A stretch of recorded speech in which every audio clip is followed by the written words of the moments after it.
All right. I am excited today to talk about two things that are near and dear to my heart, Google+ and authorship.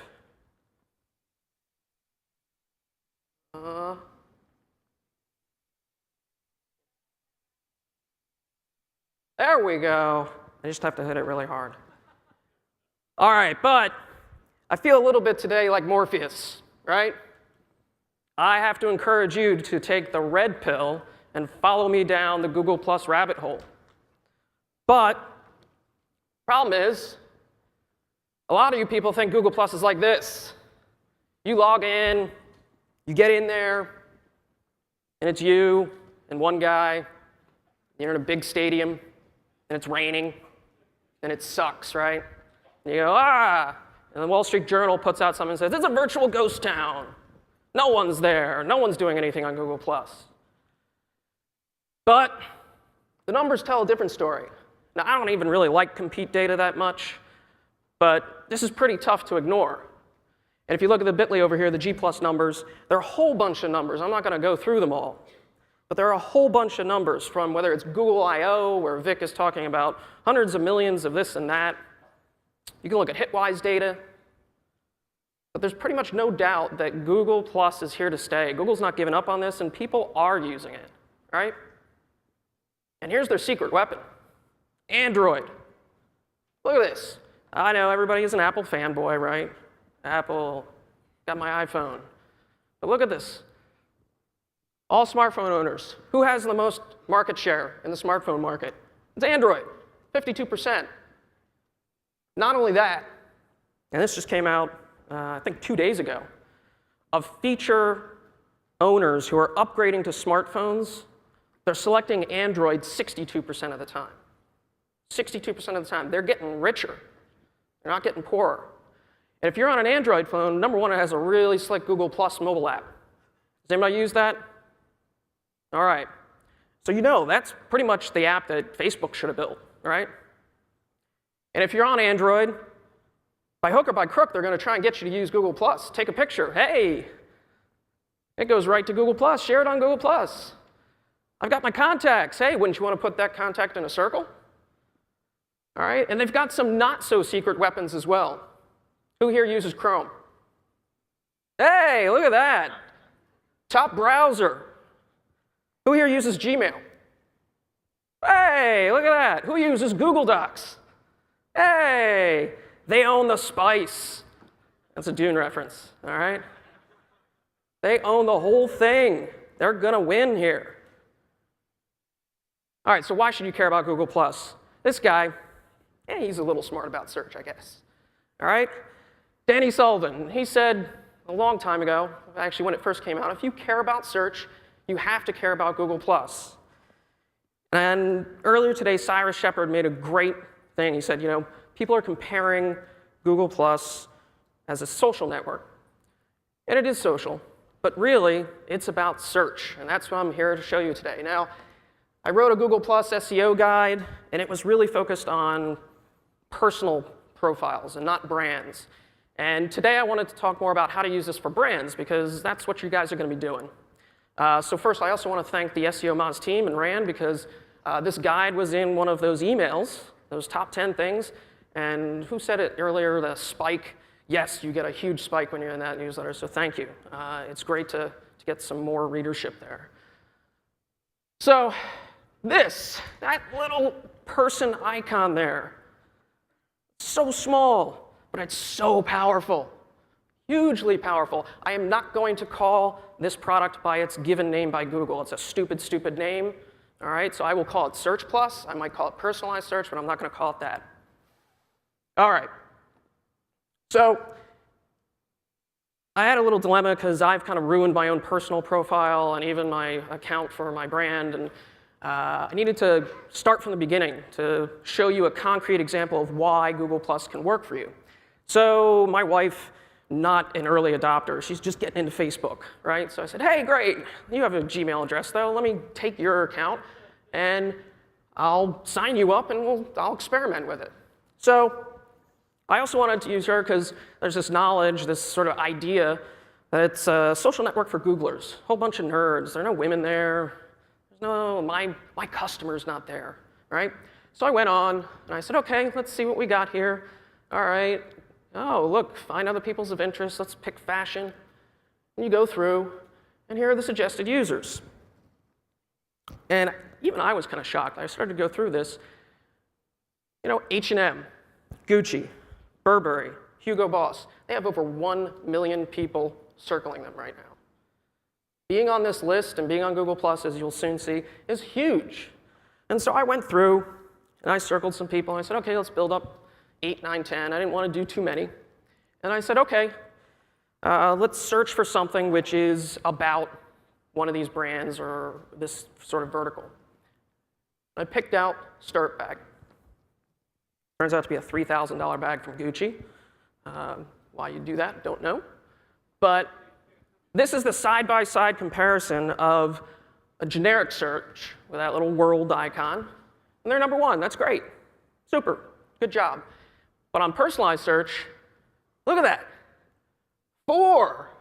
I got 4 spots on that SERP if that is a personalized search because I've opted in to have Gucci. Gucci shared this. There's a tweet. Here are images of it. Here are 2 pages on their site for it. Huge. And so it was really great. Mike King, great presentation, right? And he had that great Mad Men quote. You know, showed the Mad Men and said, hey, are you happy with 50% market share? No, you want it all.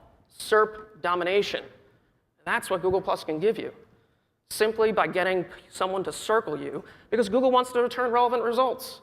If they know, hey, you like Gucci, when you search for something that we know is related to that, we'll give you more of it.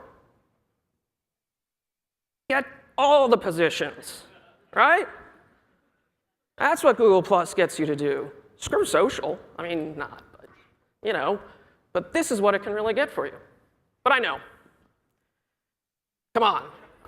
If you read me, you know I'm going to use lolcats in this presentation. Skeptical cat is skeptical, right? I can hear you. You're thinking, how many people are really logged into Google when they're searching? But you know what? We know. You know how we know? Not provided, right? What did Rand say in his opening? What's the SEO Moz not provided traffic? It's close to 60%.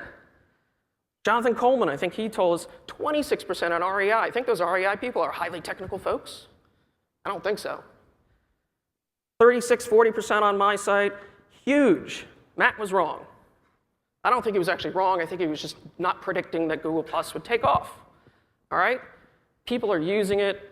And like I said, they have a built-in mechanism to make sure that you continue to use it. All right. Now, I've experienced some good results for it, but the proof is in the pudding, right? So let's look at some results that other people are experiencing. So Kevin Gibbons, you probably know of him from SE Optimize and now Quotaro. Check it out, new content marketing firm. 42.6 increase in organic traffic for clients who are actively using Google+. Yeah, it doesn't work. Don't do it. Third sock. Or Mark Traphagen, I think I see him right over here. There he is. From Verante.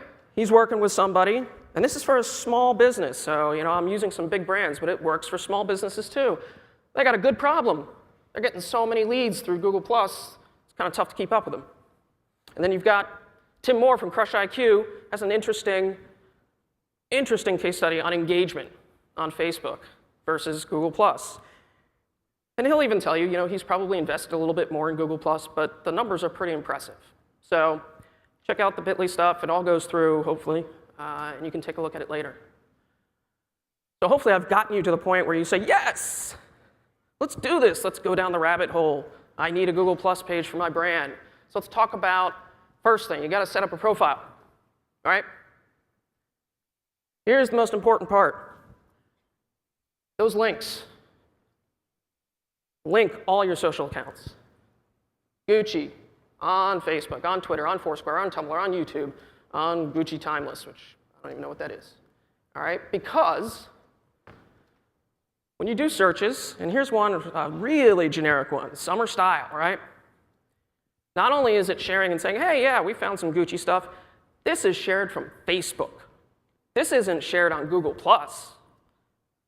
You've already done this on Facebook. They're pulling in other stuff.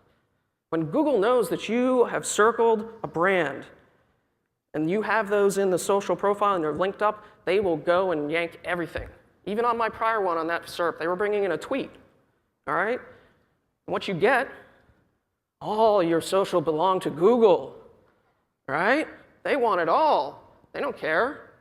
They want the results to be more relevant. Not only that, I think we all know, at least I do, you know, when you're searching Google, that's intent harvesting. That's not intent generation. I'm a big fan of these terms.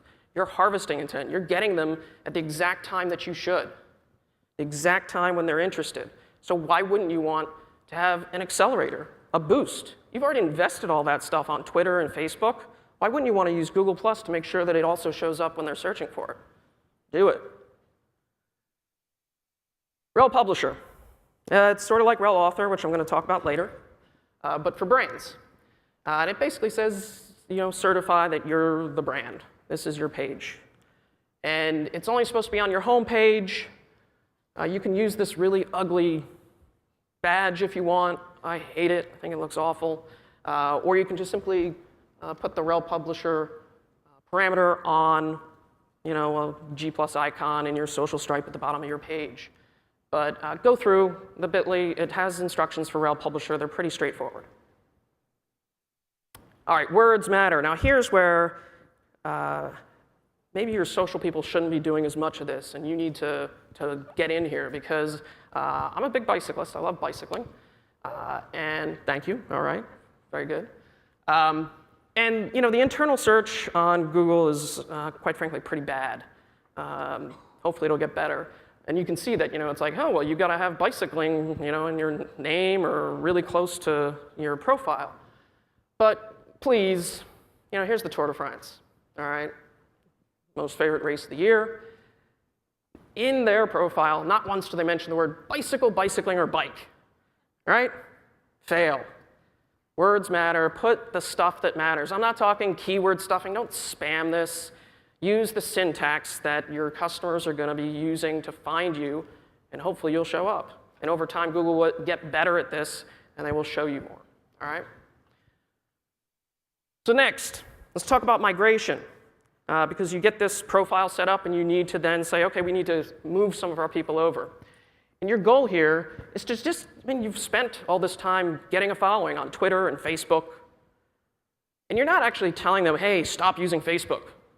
You're just saying, hey, come on over. We have a Google Plus account now and a page, and we want you to circle us. Your goal is just to get them to circle you because you want all the positions. How do you do that? One, exclusive content. Do something that you're only going to do on Google Plus, and then talk about it on Facebook and Twitter. Simple, easy thing to do. And you know what? One of the best ways to do that is a Hangout on air. Has anybody done this? Who's done this? A Hangout on air. Well, I know Mark has. All right? I think he's on this one, isn't he? Yeah. All right. Hangout on air. Now here, I get to talk with John Mueller and Miley, all right? Okay? And these are live streamed public videos. So maybe you have a brand and you want to do an interview. Stream it live. And even the best part, after it, you get a YouTube video. Instant content marketing. All right? Only there. The other one, just tell them to circle you. Right? You should circle me on Google Plus now. All right? And there's actually an interesting sort of study on how someone sort of figured out the terms to get someone to circle them. It was actually on Twitter. But same thing applies here for Google Plus. You've got people, tell them, hey, we've got a page, circle us now.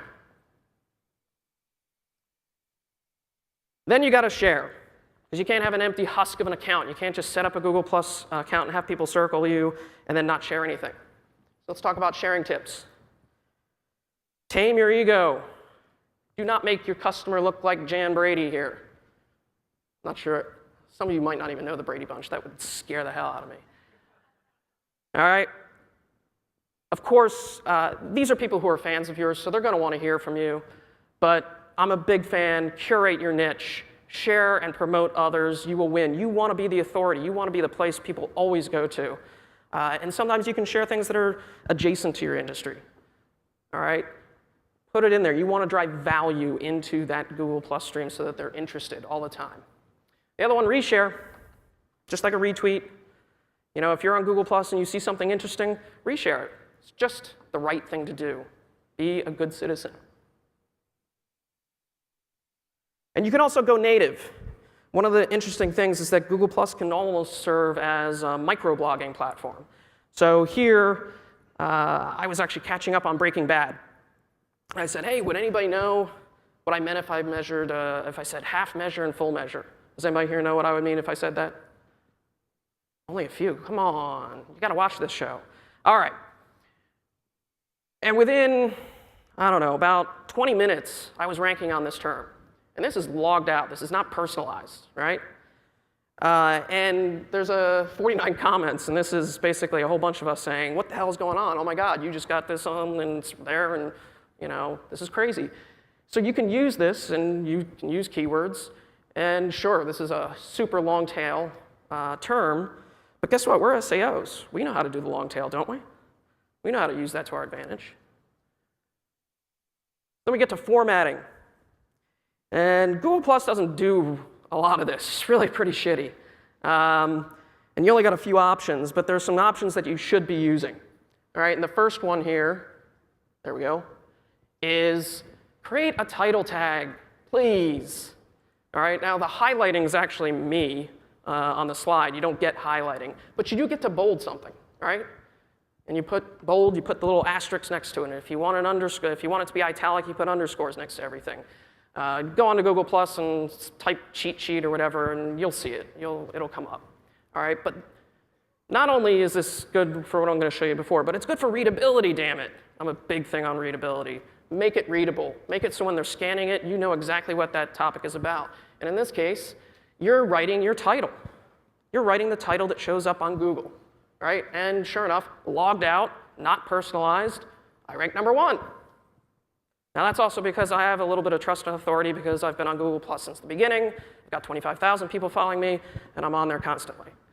But I also rank #7 for just Google, what is it? Google Query Operator. And again, logged out. That's the power that if you invest in it, you can do. Use keywords. All right? Again, don't spam. But if you want to come up in search for these things, use the keywords. All right? And sure enough, here's Burberry.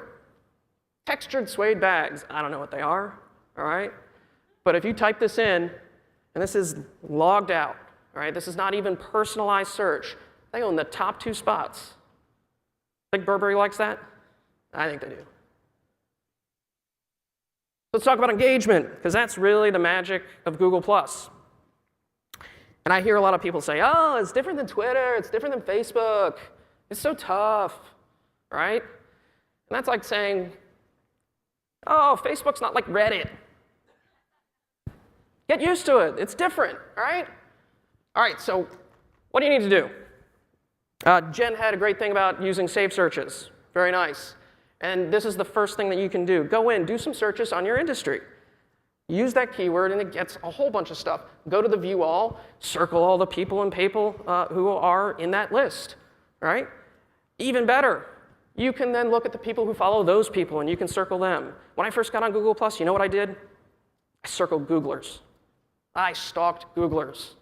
I think I have 2,000 people in a Google circle now. And I did it because I found one person. I found Matt. And I said, oh, who's following Matt? Oh, this person. He's from Google. He's from Google. He's from Google. And I built that circle. All right? Content to engage on here, save it.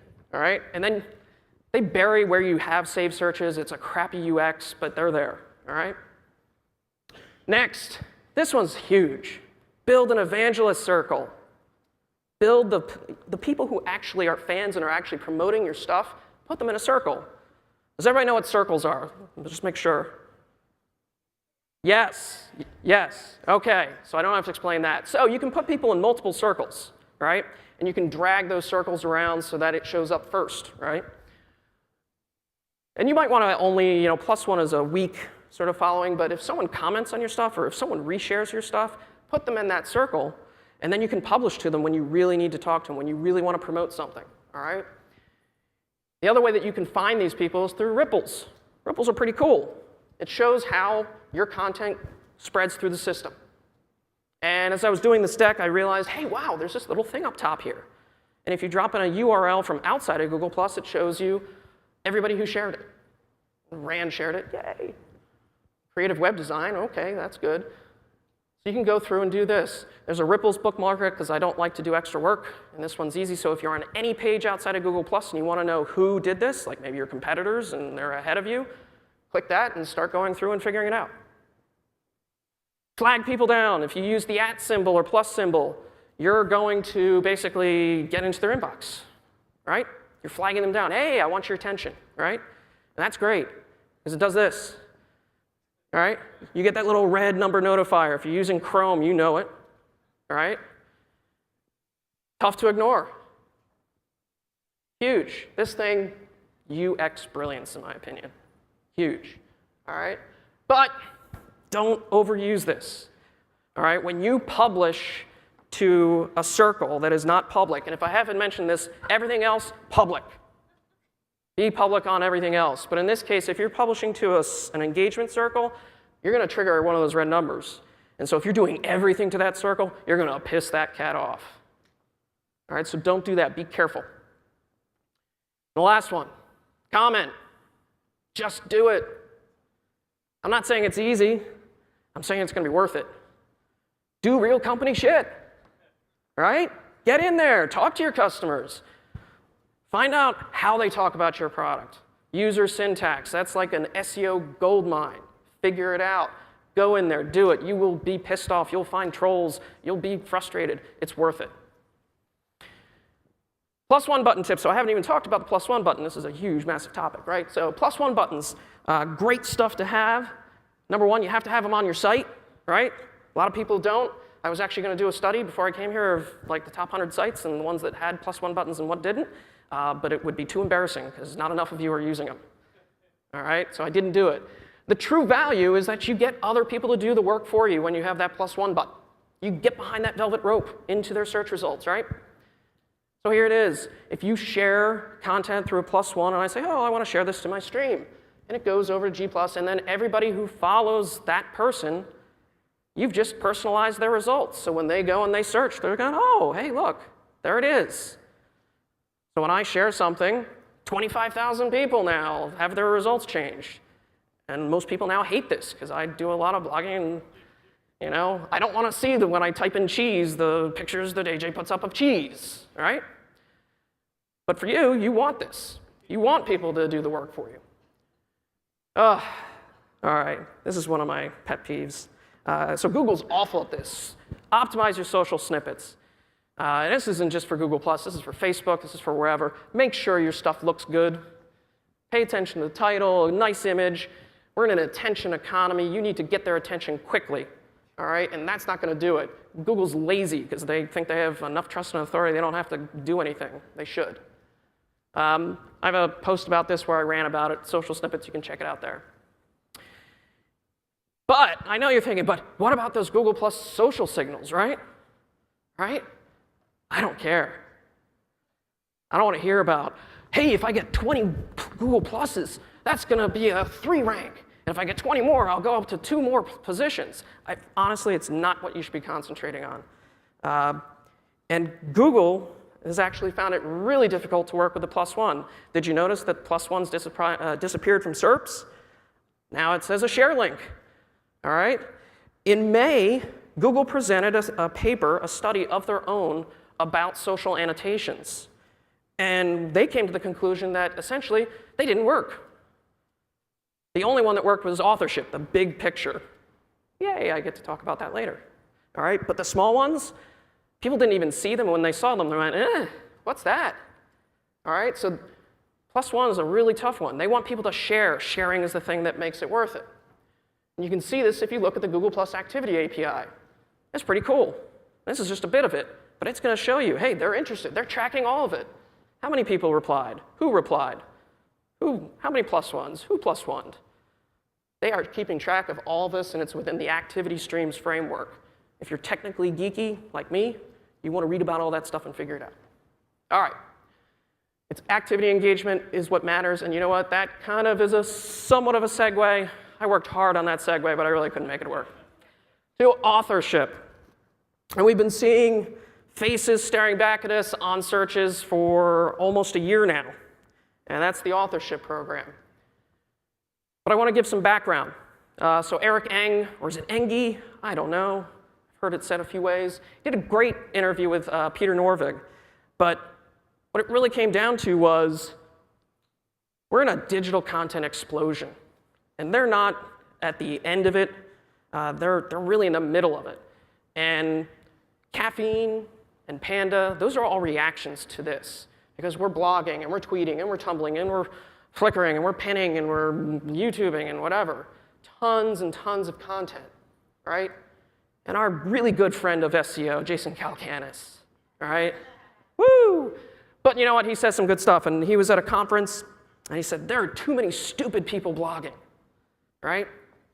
And he said, there needs to be a better system for tuning down the stupid people and tuning up the smart people. And as nice as Othar Hansen is, he agrees. All right? This is the last sentence from the authorship announcement that went out in June. We know that great content comes from great authors, and we're looking closely at ways that this markup could help us highlight authors and rank search results. All right? 2 objectives. Pretty clear, right there. Highlight and rank. Which result catches your eye here? Yeah. Huge gains in CTR here, all right? Usually 30 to 40%. It's tough to measure, though Cyrus did a great job of looking at that. And maybe I should start changing out my image, all right?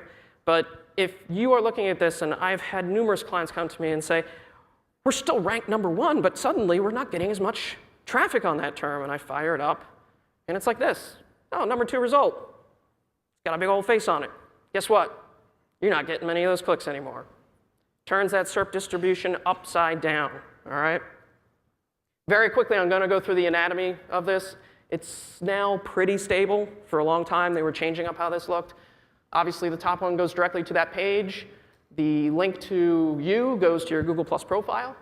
And then the more by link is this crazy amalgamation of like your stuff on that keyword from across the web. It's still pretty strange. I'm not sure what they're going to do with it, but keep an eye on it. It can also sometimes be an interesting way to find out where someone else comments, posts. So you'll see Quora answers, Yahoo stuff. It's pretty crazy.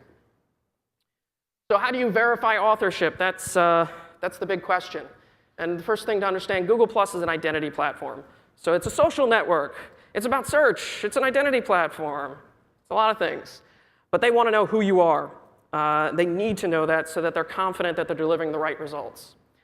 So you can think of authorship and confirming it as just a handshake between your Google Plus profile and your content. And it has to be both ways so that someone else can't steal your content. Verifying authorship is actually a great way to sort of protect your content, make sure that it's attributed correctly. Now, the problem is you can verify authorship in 4 or 5 different ways. And I think it's come to a paradox of choice. And sometimes that leads people to not want to do it, because they say, well, I don't know exactly. You can do it this way or that way. So I'm going to go through it very quickly, because I'm getting low on time here. I like the 3-link Monty method. I wrote a post about it. You have to get into the code a little bit on your site or on your blog to do this. I think more people need to do this. I think more people need to screw their sites up.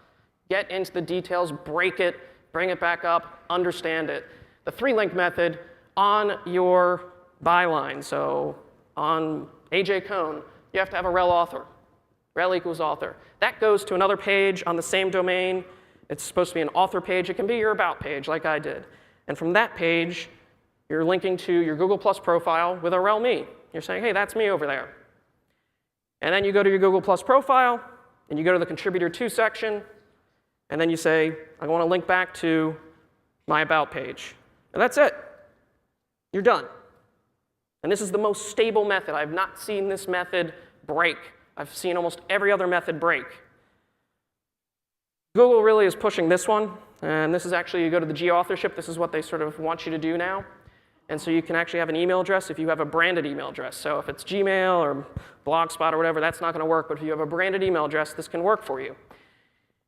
You can follow directions, do the whole thing. It's nice. The one thing I'll say with it is, you look at it, it says the byline has to contain your name as it appears on each page of your content by Stephen Levy. And that has to be the byline and the name that's in your Google Plus profile. I've seen this break a number of times. And Google's actually looking at authorship throughout the page, and sometimes it grabs commenting authors and people you're mentioning in the content. So give it a try, but I think it's a low stable method. You can use the parameter method. Again, you can use that ugly as sin badge on your site and put rel author and have it get up and running. This one doesn't break too much, I guess, but it's just not my favorite. And then there's another one. You can actually put the rel author in the head of your document.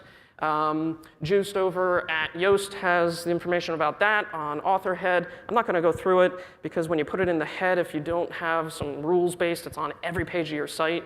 And in authorship shouldn't be on every page of your site. So let's get to some authorship tips real quick. Number one, you want to validate it with the rich snippets testing tool.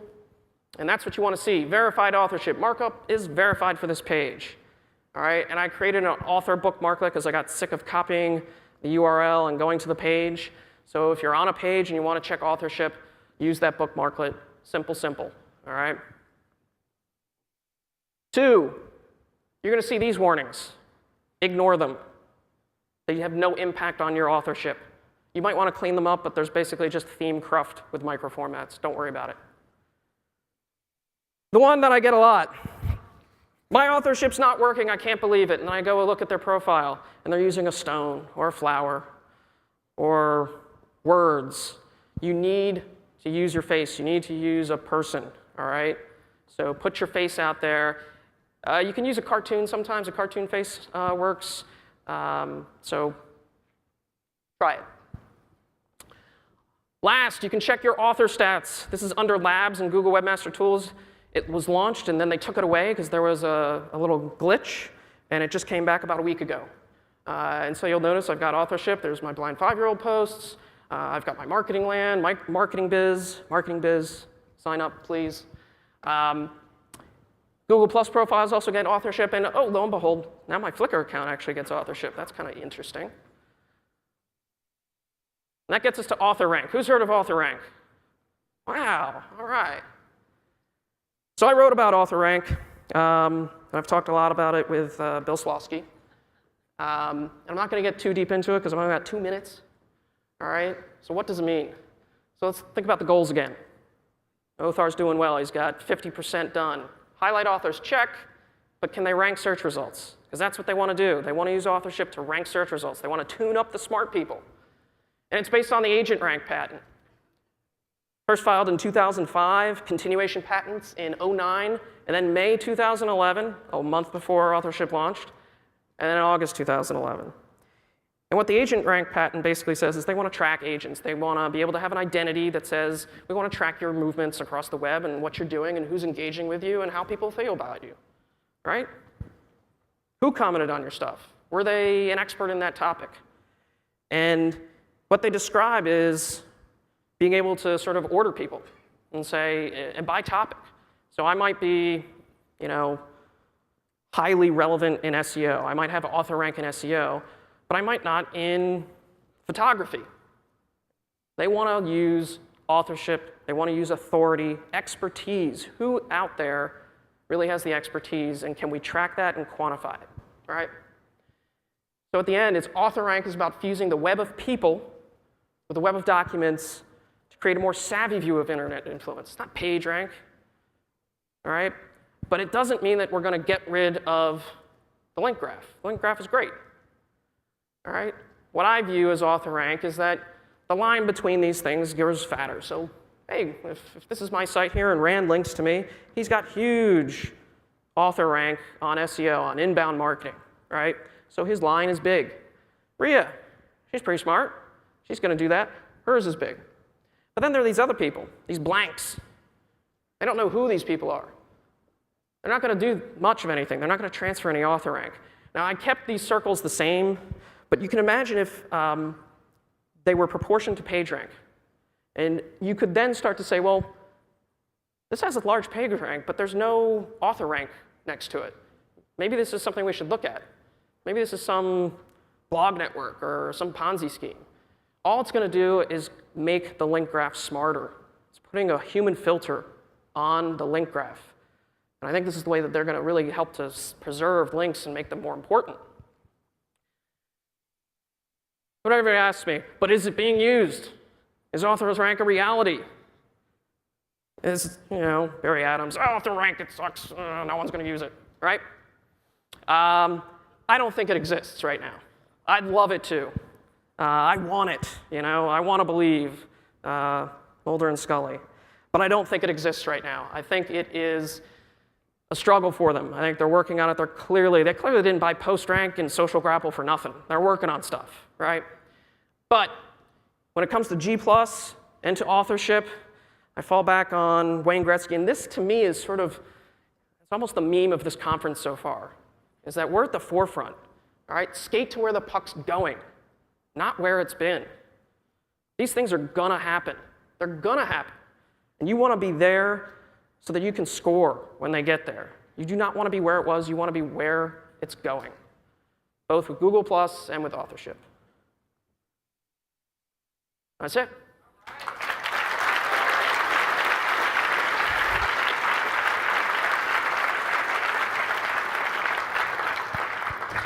I forgot to bring you this today. Oh, I'm sure it's always good at the end. Do you guys have some questions?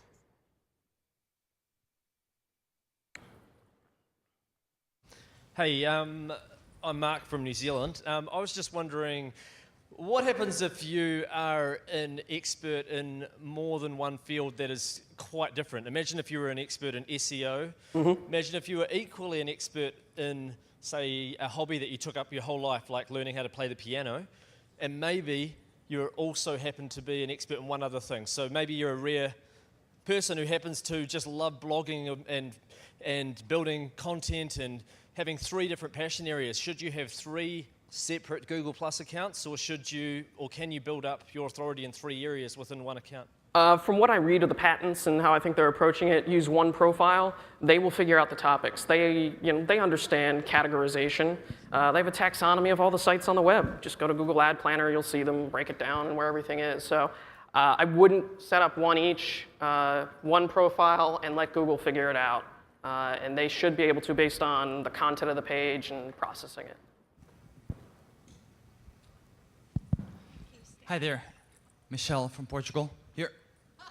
Where? Okay. Hi. So I understand the tree link Monty, and you said something else, which is user phase. But what if you're doing this for a company page, right? So do you do the tree link Monty to the About Us page, linking to the Google+ page, right, and use like your logo as the face? Does it work? So brand pages do not get authorship. So you don't use authorship, you use rel publisher for that. And when you confirm rel publisher, that's when it comes into place. And you can use different iconography for that. And you might have seen that when I went through the onboarding process, Burberry and Gucci, they all use their icons. So that's fine. So that's the rel publisher, it goes on your home page and not on any of your content pages. Yeah, hi. I had a question similar to that on rel publisher. Here. So if a brand has several different authors, you're saying use rel publisher. Or should you encourage all of these individual authors, they could be hundreds, right, to have their own Google+ profile and then do some sort of rel author to that profile page and then publisher to the brand page? I have had very good luck with, if you have a site with many authors and they're producing content for that brand, use authorship for each of those authors. Now that's a scary thing for some publishers because the dynamic between the writer and the publisher starts to get a little unbalanced and strange. But the benefit that you're going to get here with click-through is pretty dramatic. And so I've seen good results. So I would recommend setting up authorship for each of your authors and having them go out there and do that. Hi, so we've added our Google Plus button to our site, and recently I noticed that we're seeing major site speed issues with that particular button, often 1 to 2 seconds added to the site load. Wondering how you would deal with kind of that dichotomy of, we want page speed to be high because we know that's a factor. We also want +1s. What advice would you have there for balancing that? First, are you using the new asynchronous code? So did you upgrade it? Yes, Okay. yes we are. The only thing you can do, join the Google Plus developers group through Google Docs or whatever, I don't know, the Google Groups thing, and complain to them. And they're pretty darn responsive, and you show them what's going on. They're constantly, I'm in that group, and I constantly see them saying, we're releasing something to the beta to make it faster, to make it faster. I think the value of having it on the page outweighs the speed, but complain. Hi. Many of my authors have opportunities to publish on news sites. Is there a way to claim that authorship? I'm sorry, I didn't quite get that. Many of my authors, they have opportunities to be published on news sites. Right. Is there a way to claim that authorship? To publish on news sites, so if you're talking like guest blogging or? Yeah, like the NASDAQ will want us to write Right. articles on topics. So you can enable authorship, but it has to be through that site has to give you that ability to do that. And they often don't. But you'll see other sites, Search Engine Land, Search Engine Journal, they have all of that sort of baked in so that you can claim authorship because you have an author page. But if you don't have an author page on that site, it's tough.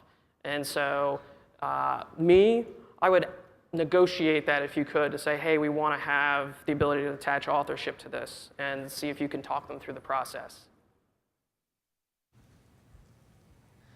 So I've seen home pages with markup and a face, and I'm wondering if you know anything about that and how that works with the rules. And it's usually a single, like one person curating their own blog, and Right. their homepage gets that markup. Yeah, I find that sometimes as well. I don't know why it happens all the time. I didn't touch on it, but you'll see that Google's pretty good right now of parsing the web, and they're actually looking for names, and so they are identifying that. I won't go into it also, but they're building an entity database. People are entities, and so there's a clear entity database of this person is the author of this site. And so I think they're doing some of those things that allows authorship to translate to the homepage. And of course, if you have rel author on the homepage, that might trigger it as well.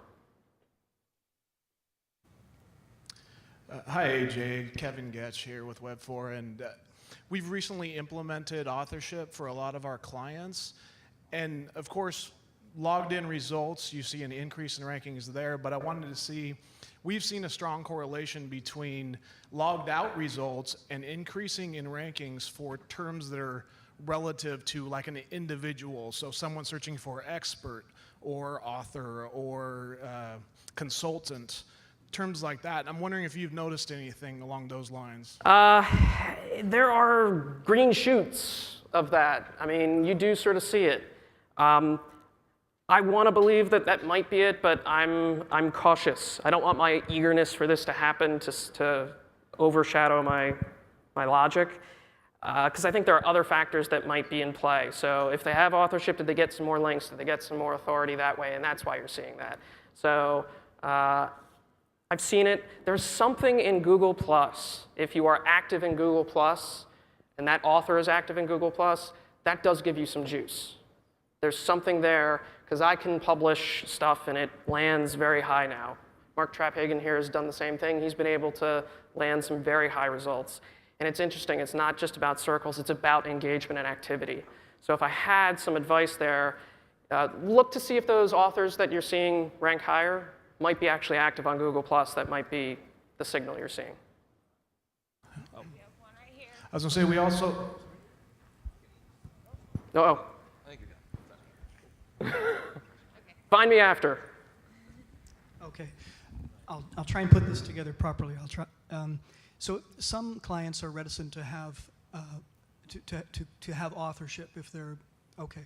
So is it possible to have, and to have a business page, you need a profile? Yes. So when I have a client who's reticent about setting up a profile to get the business page, I need the business page to get the published. How do you deal with that? Like, So I think there are two things there. There's no harm of having a brand page, a business page, right? You're not enabling authorship through that. So that's no problem. You're basically saying, if you don't want that page, then you don't want to dominate the SERPs. You don't want to get people that way. But if you're talking about, authorship and that dynamic of, well, I don't want authorship to sort of override my brand, like I want my brand to be there, not some writer's face. That's just the new reality. Google strongly believes that people are more important in a lot of these respects. but could you have it but to get the business page, they have to have the profile, right? So I don't have to have authorship, but they still have to have the profile. You can have authorship without the business page, yes. No, what I'm saying is... I'm not sure I'm getting it. Okay, to get a business page, you need a profile page. Yes. Okay, so the trouble is getting them to get the profile page. Yes. Okay. Yeah, you have to, again, it's identity. You have to confirm that you are that brand on Google+, and then use Rel Publisher. But if I have the CEO of the company, he's reticent about having, he doesn't really want to be in a social type network as he sees it. So they do want the business page, they don't want the profile. Yeah, Even if I don't they're claim two authorship. separate things. You can have a brand page and the CEO can be not on Google+ at all. Right, but I can't get the brand page if I don't have the profile. You can't get a page without a profile. You can't build a page. You can build a page without a profile. Okay, thanks. Oh, go ahead. Sorry, Dana, go ahead. Okay, there we go. My question actually tails off of his, is about having it's a company that started with a profile page before the business pages were out. They have followers, and what's happening is now we're getting a lot more followers on the profile page, but you can't interact from the brand page. You can't call out someone if they're not a follower. Right. Do you have any tips or? Yeah, I don't. I struggle with that myself. Sorry. I mean, you just have to try and migrate them. I mean, you just have to go in there and try and say, I have seen there have been some notable Googlers who've said, start sending out stuff. I'm moving. This account will no longer exist in 2 months, in 2 weeks. You need to go here. And they'll. The first profile, you could. You can actually go in and you can say, disable Google+, and bye-bye. Yeah, it's in the settings, I think. Hope I'm being right. Yeah. Yeah. Yeah. As soon as you move to the new page platform, all those old profiles you can, they don't really serve that purpose. I think. I can talk to you. We can look at it, experiment, and see. But that is my feeling at this point. And I'm in that dilemma. I mean, my brand page is crap, and I do everything as me. All right. Thank you. All right. Thank you. That's great.